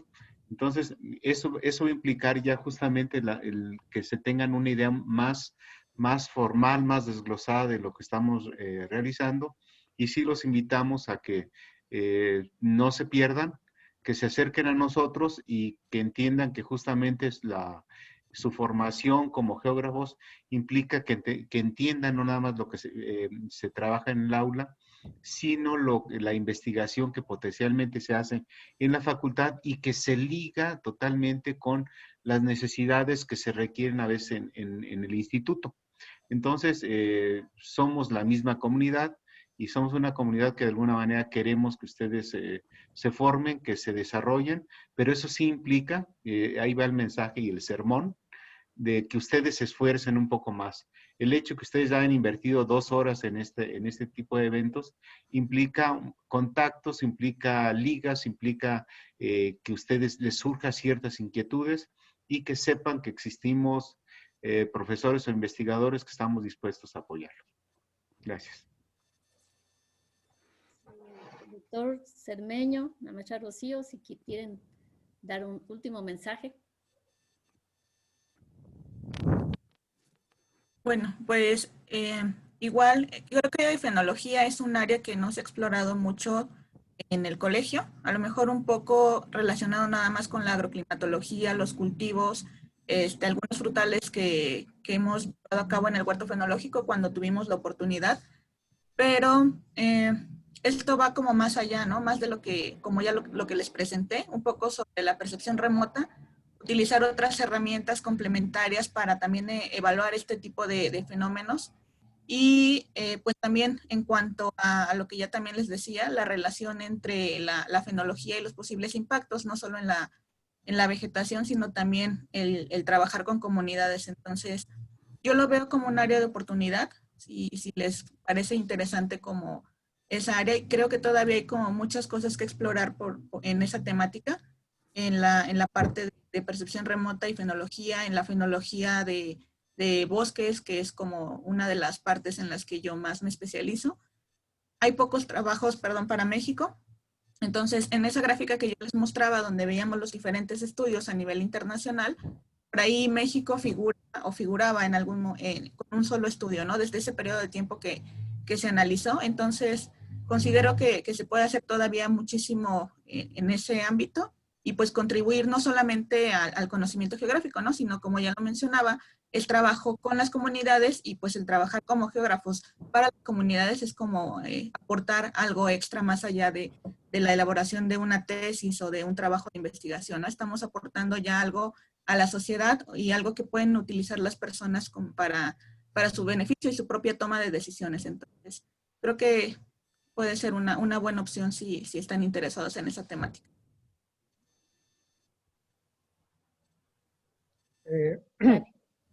Sí, a mí me gustaría agregar algo, tal vez en el sentido en el que iba el comentario del maestro José Manuel, en el sentido de que es un sermón un poquito que viene.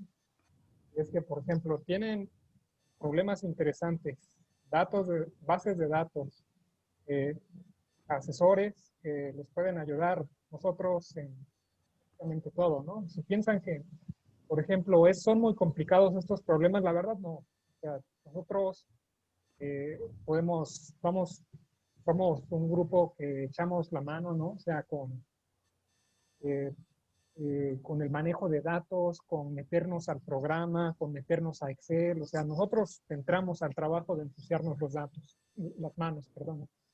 Ahora, donde viene el sermón es que de veras veo que les cuesta mucho trabajo ponerse a escribir. Entonces, sí, les aconsejo, por favor, mejoren su escritura, en serio. Este tipo de trabajo requiere voluntad, porque sí requiere un buen esfuerzo de escritura, porque hay que articular muchas ideas, hay que articular conceptos y sus conexiones. Ahí es donde está la dificultad. Si piensan que es un área difícil, no lo es, porque nosotros pues todos le echamos ganas, ¿no? Y ahí vamos, con los datos, con los programas, a donde sí hay que echarle mucho esfuerzo y sobre todo de parte del estudiante, es en la escritura, porque de veras luego vamos con avances y nos encontramos con cada cosa que dice uno. Entonces, ortografía, redacción, por favor, eso es todo.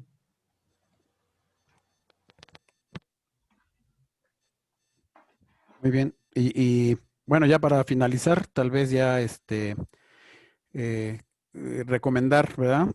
A veces nos hablan y nos preguntan o nos piden una solicitud, ¿verdad? O una carta de recomendación para estudiar en algún lado. Yo creo que este es momento como para que podamos afianzar, ¿no? nuestra institución, nuestro colegio, y la carrera en geografía, la maestría o el doctorado, y poder más bien nosotros tener aquí a los estudiantes y no recomendarlos, aunque sabemos que tenemos que hacer mucho trabajo para poder alzar, ¿verdad? Este nivel de investigación, ¿no? Entonces, más vale empezar como estamos haciéndolo, tratando de motivarlos a que vean, que revisen lo que existe dentro del colegio y poderlo utilizar, ¿no? Utilizar tanto la parte de los recursos humanos como los profesores y los recursos y los estudiantes que tengan ese interés, comenzar desde ahí y después entonces ya será otra cosa, ¿verdad? De ver qué opciones hay en diferentes lugares, pero creo que formarnos entre nosotros sería una buena opción y este fue uno de los objetivos, ¿verdad? De este seminario, llamarles la atención en ese sentido para poder dirigir, ¿no? Su mirada a este tipo de información, de técnicas, de metodologías, a seguir adelante en esta parte. Bueno, con eso yo termino. No sé si creo que ya estamos en la recta final para poder cerrar y clausurar este evento. Leti. Bueno, pues nos resta, a nombre de todos los profesores del seminario que estamos aquí presentes, del doctor Acuña que tuvo que salir y quien es nuestro gurú, ¿verdad? Él nos ha puesto los ojos en esta cuestión de salud y en mío propio, agradecerle su presencia en este evento, agradecer el abrazo virtual que nos damos entre colegas, estudiantes, profesores, investigadores, y está la puerta abierta para quien quiera participar. Ahí están nuestros contactos en la pantalla. Agradecer a Fátima, que amablemente colaboró en la grabación del cartel, al área de la coordinación de investigación de la Facultad de Filosofía y Letras, quien también se promovió el evento a través de esa coordinación de la Facultad de Filosofía en general, y a nuestros estudiantes que han trabajado arduamente tanto en los proyectos de investigación como en la difusión de estos eventos. Entonces, aquí no acaba esto, va a haber más, como dijo el maestro José Manuel, va a haber más eventos para el siguiente año. Están cordialmente invitados, ya tenemos aquí cuando menos sus datos y sus nombres, para que estén al pendiente de las informaciones. Bueno, pues muchísimas gracias por su asistencia, que tengan ustedes muy buena tarde y adelante con los estudios geográficos. Muy bien. Gracias, Rebe. Un abrazo para todos. No los puedo ver aquí entre todas las pantallas, pero 48 estamos en línea. Un abrazo. Síganse cuidando porque la indicación que nos hizo el doctor Rodolfo Acuña es que viene lo más fuerte, la condición de la disminución de la temperatura y la ola del COVID no perdona. Entonces, cuídense mucho todos en casa. Hasta luego.